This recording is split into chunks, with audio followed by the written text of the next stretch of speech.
حضرت ابراہیم علیہ السلام کی یاد کے اندر منایا جاتا ہے۔ حضرت ابراہیم علیہ السلام اللہ رب العزت کے جلیل القدر پیغمبر ہیں، اور نبی علیہ السلام نے فرمایا کہ اللہ رب العزت سب سے زیادہ انبیاء علیہ السلام سے امتحانات لیتے ہیں، سب سے زیادہ انبیاء علیہ السلام کو آزماتے ہیں، اور سب سے زیادہ تکلیفیں اگر ہم دیکھیں تو وہ انبیاء علیہ السلام پر آئی ہیں۔ اور پھر ان میں سے بھی آخری نبی حضرت محمد مصطفیٰ صلی اللہ علیہ وسلم کی سیرت کو اگر ہم پڑھیں تو ہمیں نظر آتا ہے کہ ایک طرف تو لوگ آپ کو صادق کہتے تھے، ایک طرف تو لوگ آپ کو آمین کہتے تھے، ایک طرف تو لوگ کہتے تھے کہ اس آسمان کے نیچے، اس زمین کی پشت کے اوپر آپ سے زیادہ سچا نہیں، لیکن دوسری طرف ہم دیکھتے ہیں کہ میرے پیغمبر، میرے آقا اور نبی علیہ السلام پر کبھی تو وہ وقت آتا ہے کہ آپ کے چہرے کے اوپر، آپ کے سر کے اوپر اوجری لا کر رکھ دی جاتی ہے، اور کبھی وہ وقت آتا ہے کہ آپ طائف کے اندر پتھر کھا رہے ہیں، لیکن کبھی وہ وقت بھی آتا ہے کہ آقا صلی اللہ علیہ وسلم کو مکہ سے ہجرت کر کے مدینہ جانے پر مجبور کیا جا رہا ہے۔ یہی وجہ ہے کہ انبیاء علیہ السلام پر آزمائشیں اور تکلیفیں آئی، اور ان میں سے بھی نبی علیہ السلام کے اوپر سب سے زیادہ تکلیفیں آئی۔ اور ہم دیکھتے ہیں کہ بعض انبیاء علیہ السلام وہ ہیں جن کو گھروں سے نکالا گیا، کتنے انبیاء کے خلاف لوگوں نے قتل کے منصوبے بھی بنائے اور طرح طرح کی سازشیں کی۔ ہمیں نظر آتا ہے کہ ہی پر حضرت یوسف علیہ السلام کا قصہ قرآن نے بیان کیا کہ جن کو بھائیوں نے اٹھا کر کنویں میں ڈالا، ایک آزمائش یہ، اور پھر اس کے بعد جب کنویں سے نکلے تو اللہ رب العزت نے ایک اور آزمائش ڈالی کہ وہ جیل کے اندر سالہ سال رہے، اور ادھر حضرت یوسف علیہ السلام کی یہ آزمائش۔ لیکن حضرت یوسف علیہ السلام کے والد حضرت یعقوب علیہ السلام وہ بھی نبی ہیں، لیکن اللہ نے ان کا بھی امتحان بیٹے کی جدائی کی صورت میں لیا، اس صورت میں لیا کہ حضرت یعقوب علیہ السلام اپنے بیٹے کی جدائی کے اندر رو رو کر آپ کی آنکھوں کی بینائی ختم ہو گئی، آپ کی آنکھیں سفید ہو گئی۔ یہ اللہ نے امتحان لیا، اور ایک نبی ہیں جن کا نام ہے حضرت یوسف علیہ السلام، اللہ نے ان کا امتحان اس طرح لیا کہ وہ مچھلی کے پیٹ کے اندر رہے، مچھلی کے پیٹ کے اندر اللہ رب العزت کو پکارا کہ لا الہ الا انت سبحانک انی کنت من الظالمین، کہ اللہ تو پاک ہے، میں ہی قصوروار ہوں۔ اور انہی انبیاء میں سے ایک نبی ہیں جن کا لقب ہے خلیل اللہ، حضرت ابراہیم علیہ السلام جو اللہ کے دوست تھے۔ خلیل اللہ کا معنی اللہ کا دوست، تو اللہ رب العزت نے خلیل اللہ ہونے کے ناطے ان سے تو اور زیادہ سخت امتحان لیے۔ اور کیسے امتحان لیے؟ حضرت ابراہیم علیہ السلام جس قبیلے کے اندر پیدا ہوئے، جس کنبے کے اندر پیدا ہوئے، اس کی حالت تو یہ تھی کہ وہ بتوں کی پوجا کے اندر مصروف، اور خود اپنے ہاتھوں سے بت بناتے اور جا کر بازار کے اندر ان کو فروخت کرتے۔ اتنے میں حضرت ابراہیم علیہ السلام کو اللہ رب العزت نے قلب سلیم عطا کیا تھا، جس کا معنی یہ ہے کہ وہ حق اور باطل کے اندر تمیز کر سکیں، حق کو پہچان سکیں۔ تو حضرت ابراہیم علیہ السلام شروع دن حصی ان بتوں کے مخالف تھے، اور حتیٰ کہ ایک موقع پر حضرت ابراہیم علیہ السلام نے ان کو یوں سبق دیا کہ سارے بتوں کو توڑ دیا، اور انہوں نے کہا کہ یہ بتوں کو کس نے توڑا؟ حضرت ابراہیم علیہ السلام نے پوچھا کہ اپنے بتوں سے پوچھو، اس بڑے بت سے پوچھو۔ انہوں نے کہا کہ یہ تو بول نہیں سکتے، ان کے ساتھ تو زبان نہیں۔ حضرت ابراہیم علیہ السلام نے ان کو ایک سبق دیا، لیکن قوم وہ سبق نہیں سمجھی، آپ کی بات کو نہیں سمجھی، آپ کی دعوت کو نہیں سمجھی، آپ کی تبلیغ کو نہیں سمجھی، بلکہ انہوں نے آپ کو آگ کے اندر ڈالا، اور آتش نمرود کے اندر حضرت ابراہیم علیہ السلام کا ایک اور امتحان تھا۔ اور اسی طرح حضرت ابراہیم علیہ السلام جب کچھ بڑے ہوئے تو اللہ رب العزت نے ایک بیٹا عطا فرمایا۔ بڑھاپے کی عمر میں جب بیٹا عطا فرمایا تو ایک اللہ رب العزت کا اور سخت امتحان آ گیا۔ وہ امتحان اس صورت میں آیا کہ اللہ نے حکم دیا کہ جاؤ اور جا کر اپنے بیٹے اور بیوی کو جنگل میں چھوڑ آؤ۔ حضرت ابراہیم علیہ السلام نے یہ نہیں کہا کہ اللہ وہاں پر ان کے کھانے کا بندوبست کیا ہوگا، ان کی حفاظت کیسے ہوگی، ان کی دیکھ بھال کیسے ہوگی۔ نہیں، حضرت ابراہیم علیہ السلام اللہ کے حکم کو پورا کرنے کے لیے وہاں سے چلے گئے اور بیٹے اور بیوی کو سنگلاخ وادی کے اندر چھوڑ دیا۔ یہ اللہ کا ایک امتحان تھا۔ جب حضرت اسماعیل علیہ السلام کچھ بڑے ہوئے تو اللہ رب العزت نے ایک اور امتحان لیا۔ وہ امتحان یہ لیا کہ جاؤ اور جا کر اپنے بیٹے کے گلے کے اوپر چھری چلا دو۔ اب حضرت ابراہیم علیہ السلام اللہ رب العزت کے اس حکم کو بھی پورا کرنے کے لیے چلے، کیونکہ انبیاء علیہ السلام کا جو خواب ہوتا ہے وہ بھی وحی ہوتا ہے، وہ بھی اللہ رب العزت کی طرف سے ہوتا ہے۔ تو یہ حکم بھی اللہ رب العزت نے حضرت ابراہیم علیہ السلام کو دیا۔ حضرت ابراہیم علیہ السلام اپنے بیٹے کو لے کر نکلے۔ جب چلے راستے میں 3 دفعہ شیطان نے ورگلایا، 3 دفعہ مختلف قسم کے وساوس ڈالے کہ کبھی ایسا بھی ہوتا ہے کہ بیٹا باپ اپنے بیٹے کو ذبح کرے۔ حضرت ابراہیم علیہ السلام نے 3 مرتبہ اس کو کنکریاں ماری۔ اللہ رب العزت کو یہ ادا بھی، حضرت ابراہیم علیہ السلام کا یہ عمل بھی اس قدر پسند آیا کہ حاجیوں کے لیے ایک حج کا رکن بنا دیا کہ تم بھی حضرت ابراہیم علیہ السلام کی یاد کے اندر یہ عمل پورا کرو۔ تو حضرت ابراہیم علیہ السلام بیٹے کو لے کر نکلے۔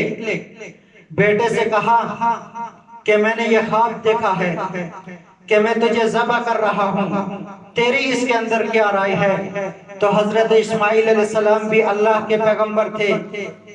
انہوں نے کہا اے والد محترم، آپ کو جو حکم ملا، جس بات کا حکم ملا، اللہ رب العزت نے جو آپ کو حکم دیا آپ اس کو پورا کر دیجئے، آپ مجھے صبر کرنے والوں میں سے پائیں گے۔ تو حضرت ابراہیم علیہ السلام اپنے بیٹے کے گلے پر چھری چلانے کے لیے تیار، بیٹا بھی ذبح ہونے کے لیے تیار۔ حضرت ابراہیم علیہ السلام اپنے بیٹے کے گلے پر جب چھری چلانے لگے تو ادھر اللہ رب العزت نے یہ منظر فرشتوں کے سامنے بیان کیا، اس لیے کہ اللہ رب العزت نے جب انسان کو پیدا کیا فرشتوں سے مشورہ کیا کہ میں ایک ایسی مخلوق کو پیدا کرنا چاہتا ہوں جو میری عبادت کرے۔ فرشتوں نے کہا کہ یہ تو جا کر زمین میں خون ریزی کرے گا، زمین میں جا کر فساد کرے گا، آپ ہم عبادت کے لیے کافی ہیں، آپ ایسی مخلوق کو پیدا نہ کیجئے۔ اللہ رب العزت نے فرمایا کہ جو میں جانتا ہوں تم وہ نہیں جانتے۔ اللہ رب العزت نے اس مقام پر، اس موقع پر جب حضرت ابراہیم علیہ السلام جب اپنے بیٹے کو ذبح کر رہے تھے بلایا اور کہا کہ آؤ دیکھو یہ منظر کہ باپ اپنے بیٹے پر میرے حکم کے مطابق چھری چلا رہا ہے۔ اب فرشتوں نے دیکھا، انہوں نے کہا تھا کہ یہ تو فساد مچائے گا، انہوں نے کہا اللہ اکبر اللہ اکبر۔ پھر حضرت ابراہیم علیہ السلام نے کہا لا الہ الا اللہ، اور پھر حضرت اسماعیل علیہ السلام نے کہا وللہ الحمد۔ اور جب یہ منظر اللہ رب العزت العزت نے دیکھا تو کہا وَلِلَّهِ الْحَمْدُ، اور یہ ایک تکبیر بنا کر ہمیں یہ حکم دے دیا کہ تم اس تکبیر کو بھی نماز کے بعد 9 ذی الحجہ سے لے کر 13 کی عصر تک ہر نماز کے بعد پڑھو۔ اللہ نے اس کو بھی امت محمدیہ کے اندر جاری کر دیا۔ لیکن اللہ رب العزت کا حکم نہیں تھا، اللہ رب العزت نے یہ نہیں چاہا تھا کہ حضرت اسماعیل علیہ السلام ذبح ہوں، بلکہ اللہ رب العزت کا ایک حکم تھا۔ حضرت ابراہیم علیہ السلام کو ایک حکم دیا تھا کہ آپ چھری چلائیں، لیکن حضرت ابراہیم علیہ السلام اس امتحان میں کامیاب ہو گئے۔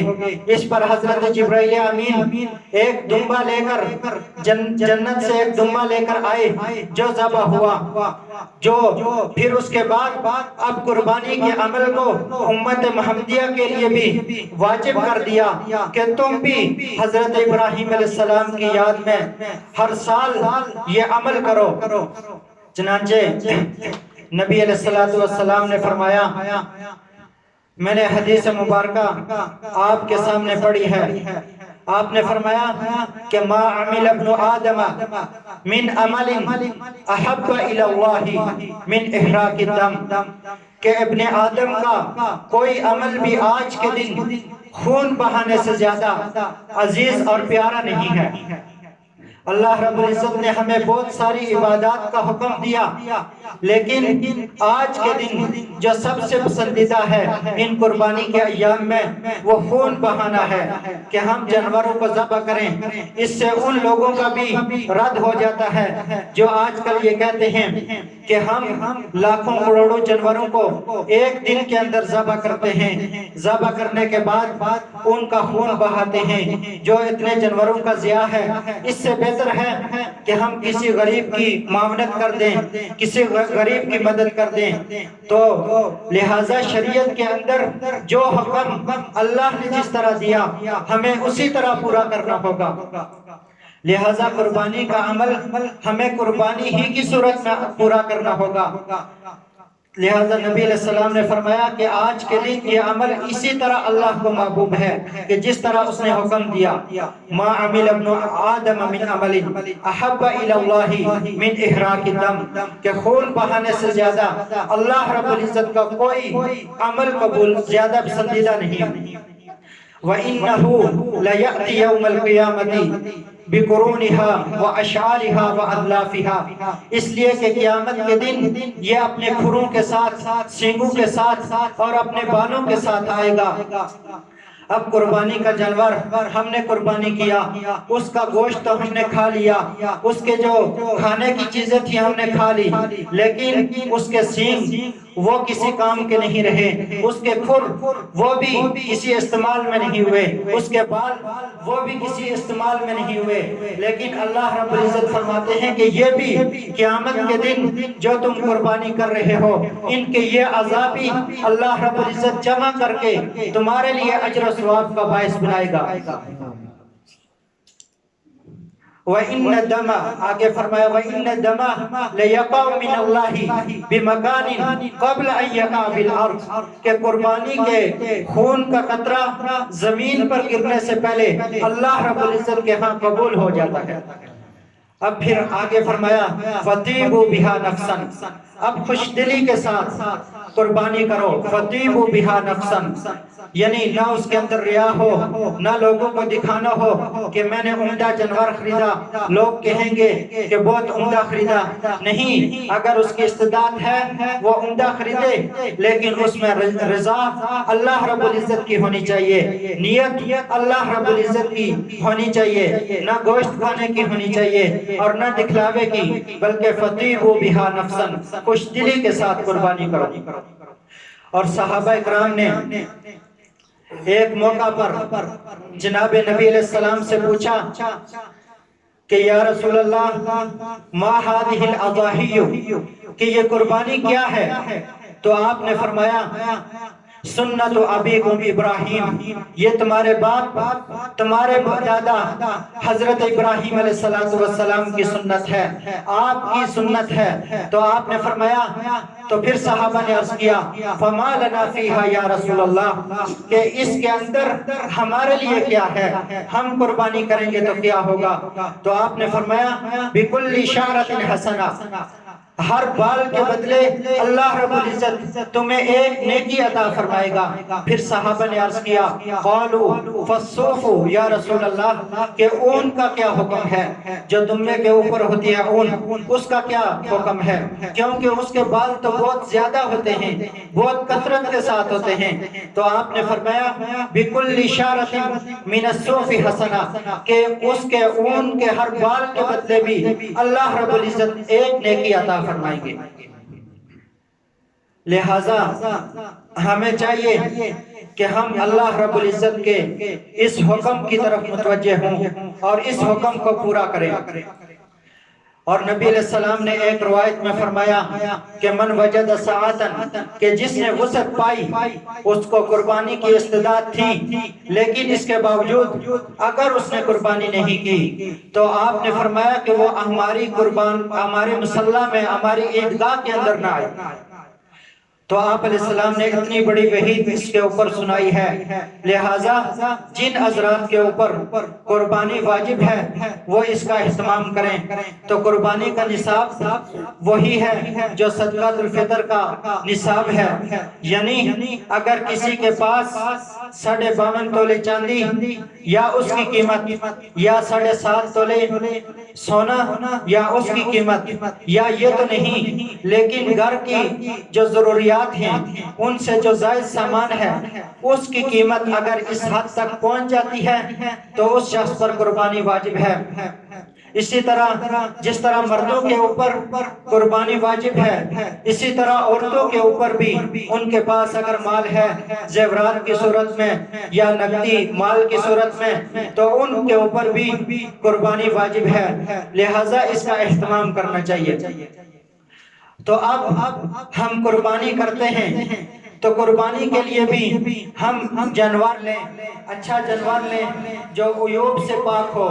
عام طور پر عام طور پر جو ہمارے معاشرے میں جانوروں کے اندر کوئی نقص آ جاتا ہے جس کی وجہ سے قربانی نہیں ہوتی، اگر ایسا کوئی جانور ہے کہ جس کا سینگ اس کی بالکل جڑ سے اکھڑ گیا اور اس کا دماغ اس کے دماغ تک اثر پہنچ گیا تو ایسے جانور کی قربانی کرنا جائز نہیں ہے۔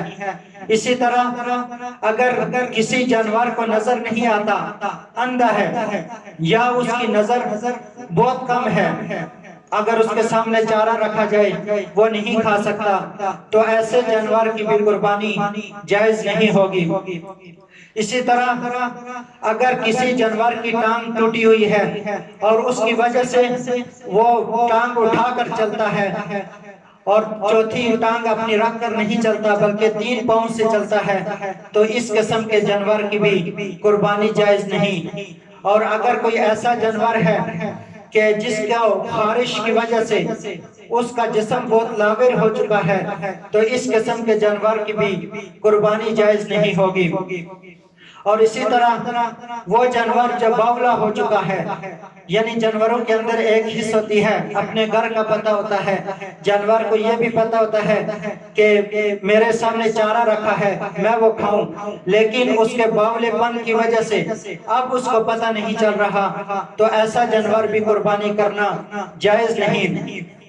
اور اسی طرح جس جانور کو کمزوری کی وجہ سے اس کی ہڈیوں کے اندر سے گودا ختم ہو چکا ہے اور وہ اتنا کمزور ہو چکا ہے کہ اب قربان گاہ کی طرف جس جگہ اس کو ذبح کیا جائے وہاں پر چل کر نہیں جا سکتا تو اس جانور کی بھی قربانی جائز نہیں ہوگی۔ اور نبی علیہ السلام کی ایک حدیث میں ہے کہ جب جانور کو ذبح کیا جائے آپ نے فرمایا کہ ان اللہ کتب الاحسان علی کل شیء اذا قتلتم فاحسنوا القتلۃ، جانور کو ذبح کے وقت اس کی 4 رگیں کاٹنی ہیں اور پھر اس کے بعد جب وہ ایک سفید رنگ کی رگ ہوتی ہے، فقہا نے لکھا ہے کہ اس رگ کا کاٹنا مکروہ ہے، لہٰذا اس کو نہیں کاٹنا چاہیے۔ جہاں پر ایک مکروہ ہے وہاں ایک نقصان یہ بھی ہوگا کہ جانور کے اندر جو خون ہے وہ اس رگ کے کاٹنے کی وجہ سے اچھی طرح نہیں نکل سکے گا، کیونکہ جانور جلدی ٹھنڈا ہو جاتا ہے۔ لہٰذا جب 4 رگیں کٹ جائیں اس کے بعد مزید مبالغہ نہیں کرنا چاہیے۔ اسی طرح جب کئی سارے جانور ہوں تو ایک جانور کو دوسرے جانور کے سامنے بھی ذبح نہیں کرنا چاہیے۔ اور پھر یہ بھی نہیں کہ ایک جانور کو لٹا کر اس کے وقت چھری تیز کریں اور نہ جانور کے سامنے چھری کریں، بلکہ چھری وغیرہ سب چیزیں تیار کر کے اس وقت ذبح کریں۔ نبی علیہ السلام نے فرمایا کہ اللہ نے ہر چیز پر احسان واجب کیا ہے، ان اللہ کتب الاحسان علی کل شیء اذا قتلتم فاحسنوا القتلۃ، کہ جب تم قتل کرو تو بھی احسان کے ساتھ قتل کرو۔ یعنی اسلام کے اندر جن کا قتل کرنا جائز ہے، اگر کوئی مرتد ہو جائے یا اگر وہ دائرہ اسلام کو چھوڑ دے یا وہ عمدن کسی کو قتل کرے یا وہ شادی شدہ زانی ہے، ان 3 آدمیوں کو اسلامی عدالت، شرعی عدالت قتل کرے گی، لیکن نبی علیہ السلام نے فرمایا ان کو بھی اذیت دے کر قتل نہ کرو۔ اور پھر آپ نے فرمایا وَإِذَا ذَبَحْتُمْ فَأَحْسِنُوا الذِّبْحَةَ، کہ جب تم ذبح کرو تو بھی احسان کے ساتھ قتل کرو، ذبح کرو۔ فَلْيُحِدَّ أَحَدُكُمْ شَفْرَتَهُ فَلْيُرِحْ ذَبِيحَتَهُ، کہ وہ آپ نے فرمایا کہ جب ذبح کرنے والا ہے وہ چھری کو تیز رکھے تاکہ جو جانور کو ہے وہ تکلیف نہ ہو۔ اسی طرح جب جانور ذبح ہو جائے تو پھر اس کے ساتھ جب ابھی اس کی حرکت ختم نہیں ہوئی، ابھی ٹھنڈا نہیں ہوا، تو جلدی سے اس کی کھال اتارنے کی کوشش نہ کی جائے، بلکہ اس کی اچھی طرح اس کی حرکت ختم ہو جائے، وہ ٹھنڈا ہو جائے، اس کے بعد اس کی کھال اتاریں۔ پھر نبی علیہ السلام نے فرمایا، ایک حدیث میں آتا ہے کہ کریہ رسول اللہ صلی اللہ علیہ وسلم من الشاة سبعا، کہ آپ نے جانور کے اندر سے، حلال جانور کے اندر سے 7 اجزاء کو کھانے سے منع کیا، ان میں سے ایک دم ہے، جو ذبح کے وقت خون نکلا، اس کا کھانا جائز نہیں۔ اور دوسرا پتا، جو جگر کے ساتھ پیلے رنگ کا پانی ہوتا ہے، اس کے کھانے سے نبی علیہ السلام نے منع کیا۔ اور تیسرے نمبر پر مثانہ، جو چھوٹے پیشاب کے جمع ہونے کی جگہ ہے، اس کا کھانا بھی جائز نہیں ہے۔ اور اسی طرح نر کی شرمگاہ، اور اسی طرح مادہ جانور کی شرمگاہ، اور اسی طرح خصیتین، کپورے، ان 7 چیزوں کا کھانا نبی علیہ السلام نے ان سے منع کیا، ان سے بچنا ضروری ہے۔ اور اس کے علاوہ اور جانور کے تمام اجزاء کھائے جا سکتے ہیں۔ اسی طرح آج کل عجری کے بارے میں کہا جاتا ہے مکروہ تحریمی ہے، لیکن یہ بالکل اس کا ثبوت نہ قرآن میں ہے، نہ حدیث میں، اور نہ فقہا کی کتابوں میں ملتا ہے۔ لہٰذا اگر کوئی عجری کھانا چاہے تو عجری بالکل حلال ہے، نہ مکروہ ہے، نہ مکروہ تحریمی ہے۔ اللہ رب العزت جو کچھ کہا سنا اس پر عمل کرنے کی توفیق عطا فرمائے۔ تو عید کے اندر اللہ رب العزت نے ہمیں یہ حکم دیا کہ ہم اس موقع پر بھی اللہ رب العزت کے حکم کو پورا کریں۔ تو اللہ رب العزت نے ہمیں سب سے پہلے ایک نماز کا حکم دیا، جو نماز واجب ہے، عید کی 2 رکعت ہے جو واجب ہے۔ اس کے اندر 6 تکبیرات ہیں جو زائد ہیں، تکبیر تحریمہ اور باقی تکبیرات کو چھوڑ کر یہ 6 تکبیرات زائد تکبیرات ہیں۔ ان کے اندر جو زائد تکبیرات ہیں یہ کیسے کہنی ہے؟ پہلی تکبیر اللہ اکبر، جس کو تکبیر تحریمہ کہتے ہیں، یہ کہنے کے بعد اس کے بعد ثنا پڑھنی ہے۔ اس کے بعد جب ثنا پڑھنے کے بعد 3 تکبیریں کہی جائیں گی۔ پہلی تکبیر کے بعد اللہ اکبر کہہ کر ہاتھ چھوڑ دینے، دوسری تکبیر کے بعد بھی اللہ اکبر کہہ کر ہاتھ چھوڑ دینے ہیں، تیسری تکبیر کے بعد اللہ اکبر کہہ کر ہاتھ باندھ دینے ہیں۔ اس کے بعد قرات ہوگی سورہ فاتحہ، اس کے بعد کوئی اور سورت، اور اسی طرح پہلی رکعت مکمل ہو جائے گی۔ دوسری رکعت میں جب کھڑے ہوں گے تو اس سے برعکس، یعنی پہلے سورہ فاتحہ، اس کے بعد کوئی اور سورت پڑھی جائے گی، اور جب یہ مکمل ہو جائے گی اس کے بعد 3 تکبیریں کہی جائیں گی۔ اور پہلی تکبیر کے بعد ہاتھ چھوڑ دینے ہیں، دوسری تکبیر کے بعد بھی ہاتھ چھوڑ دینے ہیں، تیسری تکبیر کے بعد بھی ہاتھ چھوڑ دینے ہیں، اور چوتھی تکبیر کہتے ہوئے رکوع کے اندر چلے جانا ہے، اور پھر اس طرح دو رکعتیں مکمل ہو جائیں گی۔ اور پھر اس کے بعد ایک خطبہ ہوگا جو عید کے اندر سنت ہے، جمعہ کے اندر واجب ہے، تو اس خطبے کا بھی اہتمام کریں۔ اللہ رب العزت ہمیں عمل کی توفیق عطا فرمائے۔ اللہ اکبر اللہ اکبر لا الہ الا اللہ واللہ اکبر اللہ اکبر وللہ الحمد۔ الحمد للہ الذي جعل لكل امة منسكا ليذكروا اسم الله على ما رزقهم من بهيمة الانعام وعلم التوحيد وامر بالاسلام۔ اللہ اکبر لا الہ الا اللہ واللہ اکبر اللہ اکبر وللہ الحمد۔ ونشهد ان لا الہ الا اللہ وحده لا شریک له ونشهد ان سیدنا ومولانا محمدا عبده ورسوله الذي هدانا الى دار السلام۔ اللہ اکبر لا الہ الا اللہ واللہ اکبر وللہ الحمد۔ صلی اللہ علیہ وعلى آلہ واصحابہ الذین قاموا بإقامة الأحکام وبذلوا انفسهم واموالهم في سبیل اللہ فیا لهم من کرام وسلم تسلیما کثیرا کثیرا۔ اللہ اکبر لا الہ الا اللہ واللہ اکبر وللہ الحمد۔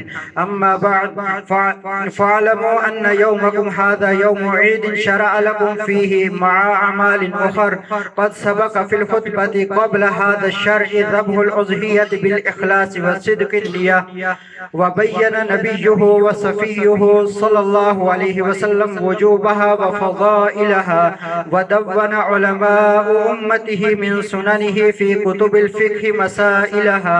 الله أكبر لا إله إلا الله والله أكبر ولله الحمد۔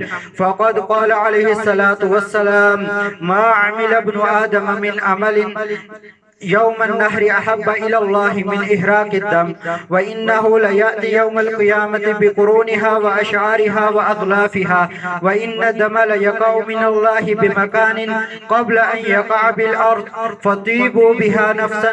الله أكبر لا إله إلا الله والله أكبر ولله الحمد۔ فقال أصحاب رسول الله صلى الله عليه وسلم يا رسول الله ما هذه الأضاحي؟ قال سنة أبيكم إبراهيم عليه السلام۔ قالوا فما لنا فيها يا رسول الله؟ قال بكل شعرة حسنة۔ قالوا فالصوف يا رسول الله؟ قال بكل شعرة من الصوف حسنة۔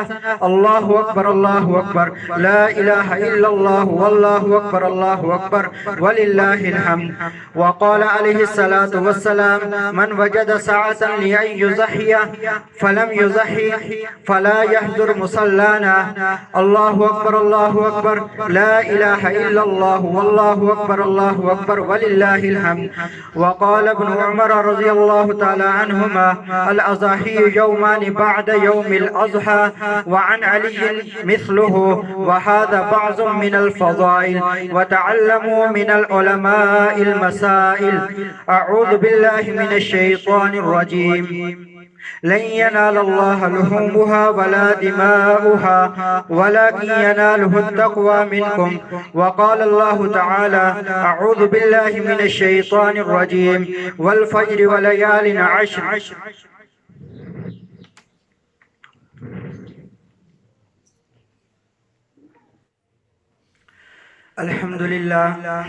الحمد لله نحمده ونستعينه ونستغفره ونؤمن به ونتوكل عليه، ونعوذ بالله من شرور أنفسنا ومن سيئات أعمالنا، من يهده الله فلا مضل له ومن يضلله فلا هادي له، ونشهد أن لا إله إلا الله وحده لا شريك له، ونشهد أن محمدا عبده ورسوله۔ أعوذ بالله من الشيطان الرجيم، بسم الله الرحمن الرحيم۔ إن الله وملائكته يصلون على النبي يا أيها الذين آمنوا صلوا عليه وسلموا تسليما۔ اللهم صل على محمد وعلى آل محمد كما صليت على إبراهيم وعلى آل إبراهيم إنك حميد مجيد. اللهم بارك على محمد وعلى آل محمد كما باركت على إبراهيم وعلى آل إبراهيم إنك حميد مجيد. قال النبي صلى الله عليه وسلم: أرحم أمتي بأمتي أبو بكر، وأشدهم في أمر الله عمر، وأصدقهم حياء عثمان، وأقضاهم علي، وفاطمة سيدة نساء أهل الجنة، والحسن والحسين سيدا شباب أهل الجنة. اللهم اغفر للعباس وولده مغفرة ظاهرة وباطنة. قال النبي صلى الله عليه وسلم: الله في أصحابي لا تتخذهم من بعد غرضا، فمن أحبهم فبحبي أحبهم، ومن أبغضهم فببغضي أبغضهم. خير أمتي قرني، ثم الذين يلونهم، ثم الذين يلونهم. أقول قولي هذا فاستغفر الله لي ولكم ولسائر المسلمين واستغفروه إنه هو الغفور الرحيم.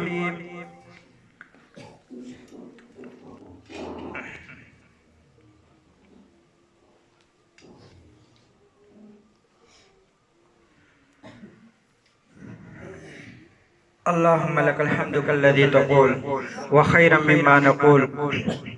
یا رب لك الحمد كما ينبغي لجلال وجهك وعظيم سلطانك. لا إله إلا أنت سبحانك إني كنت من الظالمين. اللهم صل على محمد وعلى آل محمد. اللهم صل على محمد كما أمرتنا أن نصلي عليه.